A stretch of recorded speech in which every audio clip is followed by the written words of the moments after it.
Astéroïde 4810. De la tête au ciel. Chaque mois, je vous fais décoller vers une constellation du ciel nocturne. Je vous raconte son histoire, ses mythes, ses légendes et vous entraîne à la découverte des objets célestes qu'elle recèle. My code name is Project 2501. Industrial espionage and intelligence manipulation. La constellation du Dragon est la 8e plus grande constellation du ciel de l'hémisphère nord. Malgré cela, elle ne contient pas d'étoiles très brillantes. Il faut de bonnes conditions pour la tracer correctement.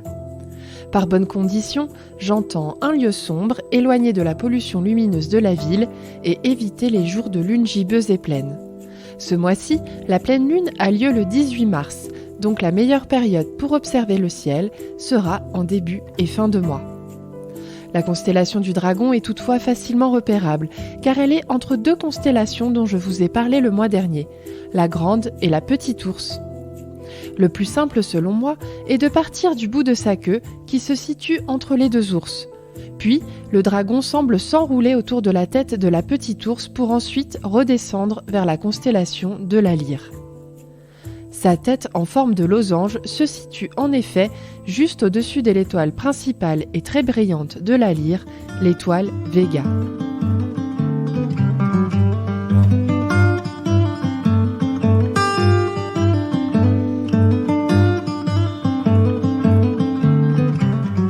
Le dragon est un animal mythique qui a alimenté de nombreuses légendes. Ce qui est étonnant, c'est que ce reptile ailé imaginaire a traversé des cultures très diverses, de l'Occident à l'Orient, en passant par l'Amérique centrale et du Sud.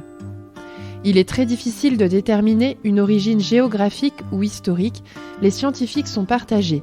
Fossiles de dinosaures, reptiles et pourquoi pas origine extraterrestre. On a retrouvé en Mongolie des représentations de dragons qui dataient du IVe siècle avant Jésus-Christ. Une autre a été retrouvée sur les murs de la porte d'Istar à Babylone, en actuel Irak, et daterait d'il y a 2500 ans. Dans la culture occidentale, il est souvent représenté comme étant une imposante créature reptilienne ailée et crachant le feu. Il est également symbole des forces naturelles qu'il faut dompter. Bon nombre de dieux et héros ont dû les combattre pour rétablir l'ordre du monde et sauver des populations ou des princesses. Dans la religion chrétienne, il incarne le mal absolu. C'est ainsi que dans la tradition occidentale, battre ou dompter un dragon confère force, pouvoir et honneur aux combattants. Quant aux traditions scandinaves et germaniques, les dragons sont souvent vus comme des gardiens de trésors.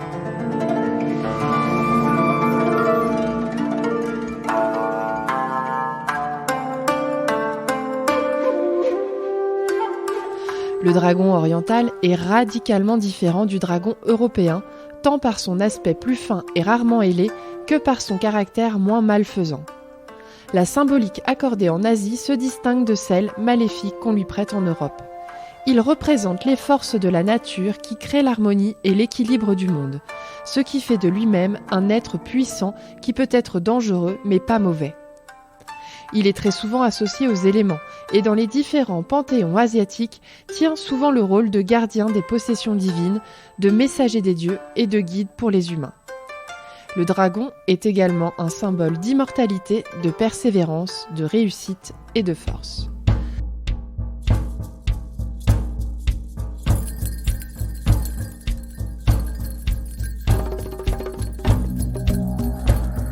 Les dragons, dans la mythologie amérindienne, prenaient souvent la forme de serpents ailés et étaient considérés comme des divinités majeures. On peut citer par exemple Quetzalcoatl, le serpent à plumes, dieu des récoltes et du ciel, Mixcoatl, le serpent des nuages, dieu de la chasse, du nord et de la guerre, Cihuacoatl, la femme serpent, déesse de la maternité et de la fertilité. En ce qui concerne la constellation, la légende la plus connue est celle des Grecs. Et oui, encore eux. Et cette fois, c'est avec Héraclès que nous partons voyager, qu'on appelle aussi Hercule, qui a dû affronter le dragon, gardien du jardin des Hespérides, lors de l'un de ses 12 travaux. Mais avant de partager avec vous cette aventure, plongeons quelques minutes dans le ciel chaotique et incandescent de Jack the Ripper. All stars are shining, shining from the sky. You're the spotlight, you're the sunlight. Can you see they're getting high on you? All stars shining, shining in your eyes. You're the spotlight, you're the sun. Can you see they're getting high on you?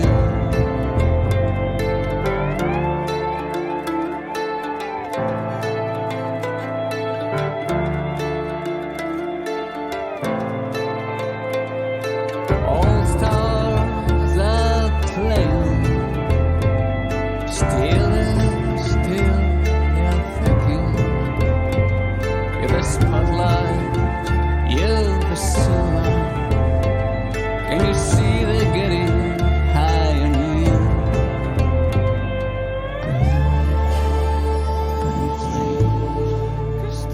In the space, little star.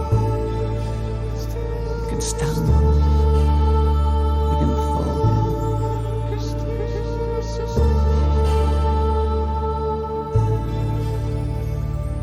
Planets and comets are falling from the sky. Useless little atoms are burning all the bridges, and they're falling, and they're falling. I see many men that fall. Come on, little comets, we'll love to see you go. Poets and comets are falling from beyond. Lucy has died for a diamonds in the sky. And they shine, and they shine. I see many men that fall. Come on, little comets, we'll love to see you go.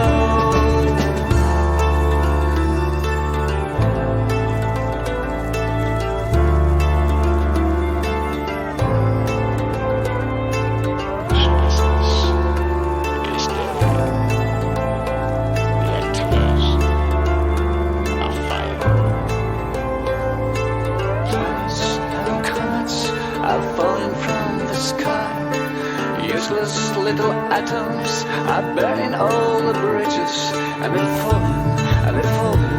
I see many men that fall. Come on, little comets, we'll love to see you go. Poets and comets are falling from beyond.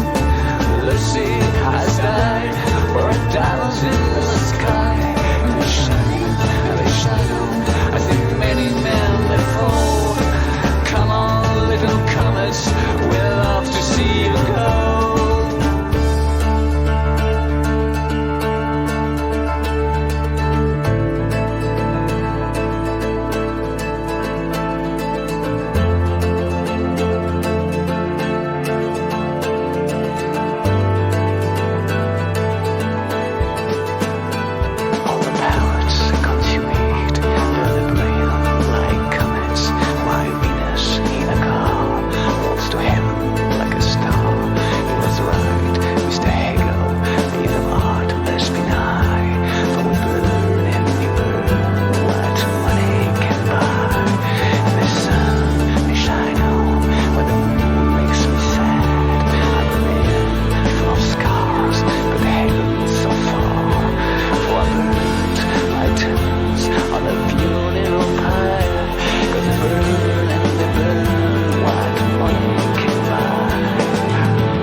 C'était All Stars de Jack the Ripper.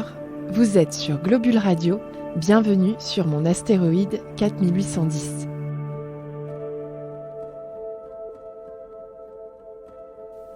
Comme je vous le disais il y a quelques instants, le dragon est une figure de la mythologie grecque, notamment dans le récit des 12 travaux d'Héraclès, alias Hercule.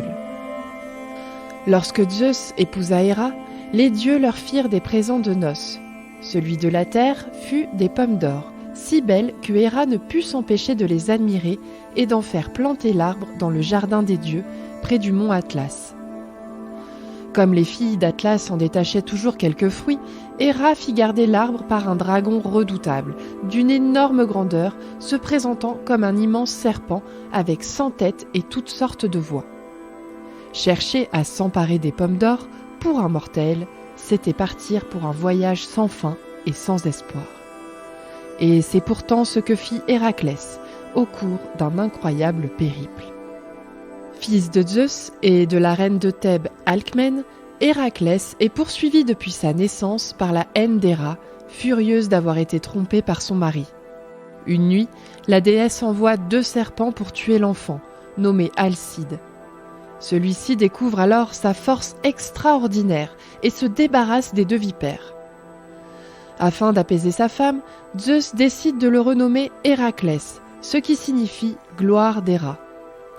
Dans un moment de folie inspiré par la déesse, Héraclès tue sa femme Mégara et ses fils. Revenu à la raison, il consulte la Pythie, l'oracle de Delphes, pour savoir comment expier sa faute. Elle lui ordonne de se mettre au service de son ennemi Eurysthée et d'accomplir les tâches qu'il lui ordonnerait. Ce seront les 12 travaux, dont l'un consiste à rapporter 3 pommes d'or du jardin des Hespérides, gardées par le dragon maléfique.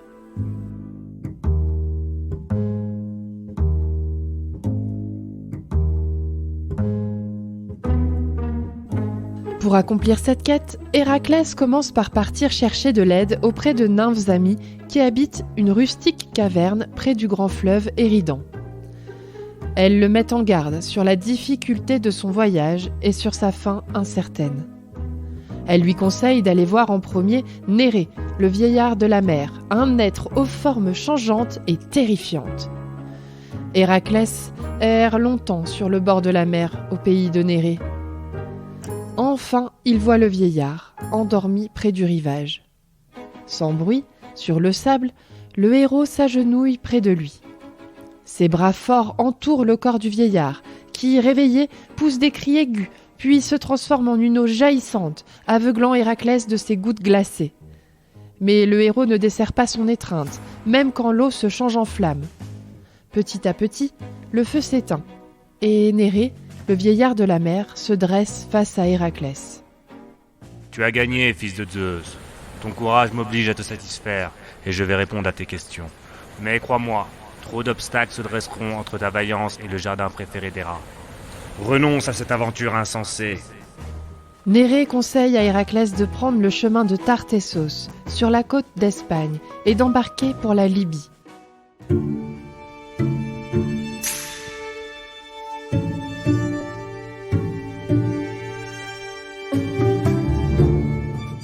Une fois sur le rivage, Héraclès se retrouve face au géant Anté, fils de la terre, lui interdisant de fouler le sol de ce pays d'Afrique. Un combat interminable débute alors. Maintes fois le fils de Zeus réussit à abattre le géant, mais celui-ci reprend des forces à chaque contact avec sa mère la terre. Alors, Héraclès soulève le géant et l'écrase dans une longue étreinte. Les habitants de Libye, en guise de gratitude, quittent le héros jusqu'aux frontières de l'Égypte. En route, il est capturé par les soldats du roi de Memphis, Busiris, pour être sacrifié sur l'autel des dieux. Mais Héraclès brise ses chaînes et transperce le roi d'une flèche impitoyable. Il part aussitôt continuer sa route en remontant le Nil jusqu'à Thèbes, comme le lui avait indiqué Nérée. Si tu arrives à la ville de Thèbes, laisse-toi conduire par ton courage. Ainsi tu pourras passer sur l'autre bord, où le passé et l'avenir se confondent dans un espace inconnu des hommes, où se trouve le jardin brillant de pommes d'or, gardé par le dragon, éveillé par les Hespérides, les filles de la nuit. Arrivés à Thèbes, les habitants supplient le héros de les délivrer des bêtes sauvages. Héraclès parcourt ainsi toute la chaîne de montagnes jusqu'à la mer extérieure, délivrant le pays de ses fauves les plus féroces. Un jour, épuisé par la chasse, il se dresse au sommet d'une colline et crie son désespoir face au soleil. D'un geste frénétique, il bande son arc et envoie une volée de flèches vers l'astre. Héraclès n'est pas puni par son audace. Au contraire, telle est la volonté des dieux, et il lui prête la coupe d'or pour le faire passer sur l'autre bord, dans le pays des dieux.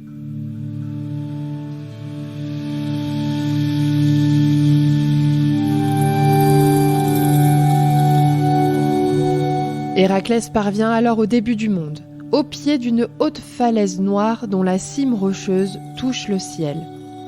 Au sommet, le titan Prométhée l'appelle à l'aide pour le délivrer de ses chaînes. Zeus l'a puni d'avoir sauvé les hommes de leur précarité en leur enseignant certaines sciences et techniques, comme par exemple le feu, les arts et les nombres. Mais les dieux ne voulaient pas que les hommes jouissent de privilèges qui les rendent semblables à eux. Héraclès venge alors le titan en tuant l'aigle de Zeus. Au lieu d'un châtiment, Zeus reconnaît l'adresse et la vaillance de son fils et délivre Prométhée de ses souffrances. Le titan, délivré, accompagne le héros jusqu'à une grande plaine où il lui enseigne sa route et toutes les étapes de sa longue quête. Héraclès se dirige alors vers l'extrémité du monde. Prométhée lui a indiqué que seul le géant Atlas serait capable d'aller cueillir les 3 pommes du jardin gardées par ses filles, les Hespérides. Pour cela, Héraclès doit le remplacer dans la lourde tâche qu'accomplit le géant. En effet, Atlas maintient sur sa nuque la voûte céleste tenant en équilibre le ciel et ses étoiles éloignées de la terre. Mais Héraclès se persuade qu'affronter lui-même le dragon aux 100 têtes serait plus facile que de porter le poids du monde. Il recule et part chercher le jardin aux fruits d'or.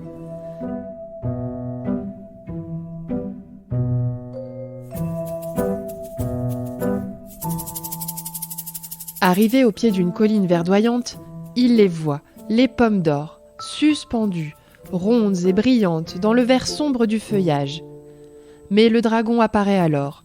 Son corps sans fin aux écailles vertes et dorées tourne autour des arbres et un cou épais se dresse, portant 100 têtes aux gueules ouvertes d'où sort un vacarme assourdissant. 3 Hespérides apparaissent alors. Le chant de ces femmes domine les autres voix, une musique divine qui obsède Héraclès, engourdissant son corps et son âme. Le héros tombe à genoux, ferme les yeux et se bouche les oreilles avec ses poings. Est-ce l'homme accroché à la vie ou le dieu en lui qui lui donne la force de se relever et de revenir auprès d'Atlas ? Peu importe, il retrouve son courage et se précipite auprès du géant. Il lui dit : « Tu t'acquittes ici d'une lourde charge, et ton office est bien dur à assumer. Mais sais-tu qu'il existe une épreuve encore plus dure à surmonter ? Celle d'affronter les filles de la nuit, les Hespérides.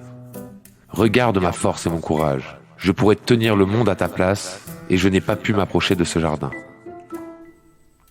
Atlas décide de relever le défi et cède le poids du monde à Héraclès.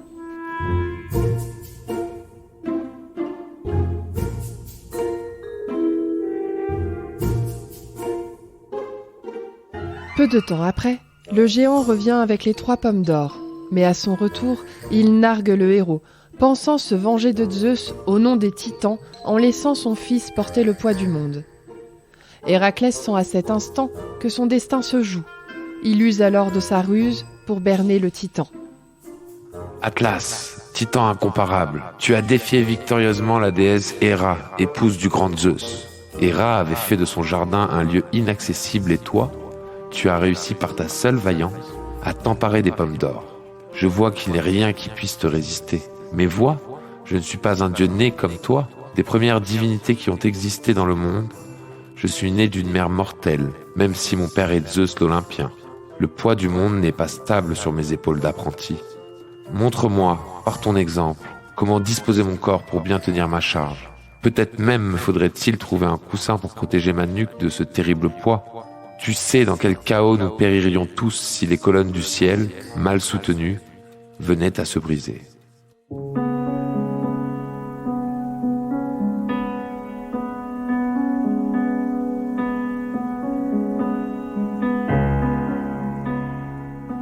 Héraclès se tait, le cœur serré d'angoisse. Et voici qu'Atlas, adouci par ce discours, remplace le héros sous les colonnes du ciel, fièrement, montrant la pose. Héraclès reprend alors confiance en son destin et s'écarte, ramasse les 3 pommes d'or et court loin d'Atlas. Plus tard, devant Eurysthée, Héraclès dépose les 3 fruits d'or. Le roi n'ose pas approcher sa main de ces fruits créés pour les dieux. Il fait signe à Héraclès de les emporter loin de son palais. Mais la colère d'Héra est terrible. Elle anéantit les plus beaux fruits de la terre et leurs jardins sublimes, laissant aux Hespérides un endroit désolé où le soleil, tous les soirs, se couche dans leurs robes de safran et de pourpre mouillées de leurs larmes. Quant au dragon, inutile désormais et muet, Héra le saisit et le lance vers la voûte céleste où elle cloue, près de l'axe du monde, sa dernière contorsion pour n'avoir pas su préserver son jardin des Hespérides. Je ne sais pas vous, mais cette longue histoire pleine de rebondissements, de combats, de ruses et de courage m'a donné envie d'écouter la danse hypnotique du serpent et de la lune de Dead Can Dance.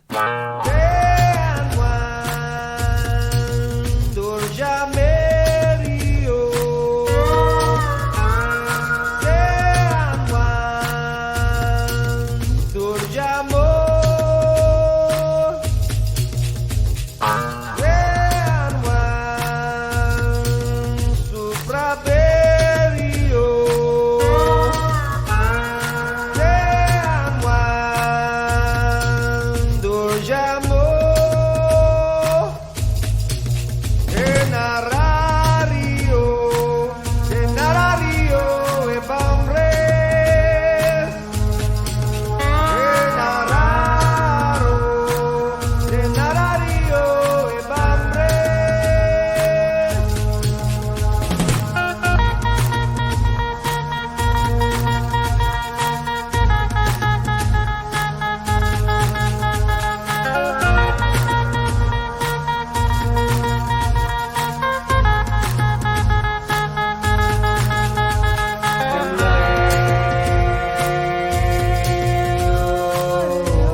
venons d'entendre l'envoûtant morceau de Dead Can Dance de Snake and the Moon.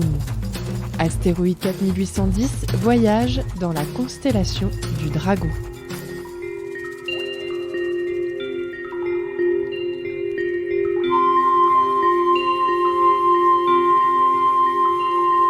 L'étoile Tuban est probablement l'étoile la plus connue de la constellation du Dragon, bien qu'il ne s'agit en aucun cas de l'étoile la plus brillante. Mais c'est à cause du phénomène de précession des équinoxes. Rappelez-vous, je vous en ai parlé le mois dernier dans l'épisode sur les grandes et petites ours. Tuban indiquait le pôle nord céleste il y a 4700 ans.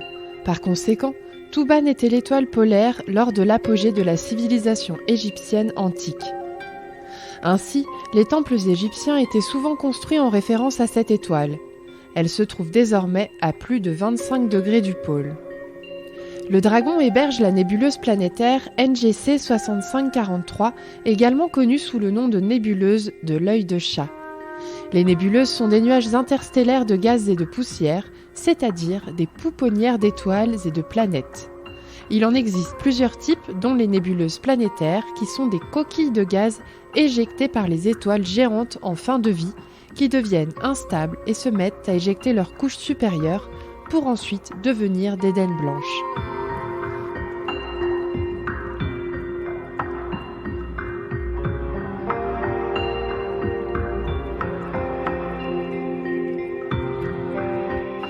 En ce qui concerne la nébuleuse de l'œil de chat, il faut utiliser un télescope assez puissant pour voir sa structure interne en forme d'hélice, brillante et irrégulière, entourée d'un immense halo de matière et de gaz.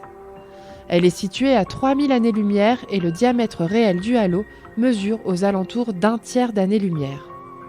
Cette nébuleuse planétaire est l'une des plus complexes qui soit. Sa structure est vraisemblablement associée à la présence d'une deuxième étoile proche de la géante rouge centrale. L'allure de la nébuleuse est due aux différentes phases d'émission des gaz par la géante rouge. Une bonne partie de cette matière a été éjectée sous forme d'anneaux dans le plan orbital de l'étoile compagnon de la géante rouge. Elle se compose d'une bulle de gaz de forme allongée, enveloppée perpendiculairement à son grand axe d'un large anneau gazeux, lui-même entouré d'une autre bulle de gaz, d'où s'échappent des jets de matière dans 2 directions opposées. Cette étrange configuration résulterait de plusieurs éjections successives de matière par l'étoile située au centre. Vous pourrez retrouver sur la page Facebook d'Astéroïde 4810 une photo de cette splendide nébuleuse. De nombreux autres objets sont observables dans la constellation du Dragon, comme les galaxies du fuseau ou de la lame du couteau. Je vous invite vraiment à partir explorer cette zone du ciel. En attendant, je vous retrouve le mois prochain pour un voyage vers la constellation de la Lyre.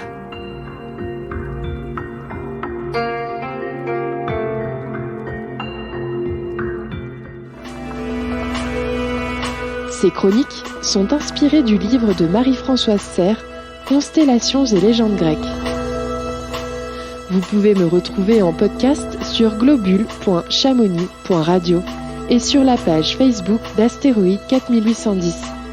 N'hésitez pas à laisser vos impressions, questions, suggestions et à me contacter si vous aussi vous avez la tête dans les étoiles et des envies de projets autour de l'astronomie.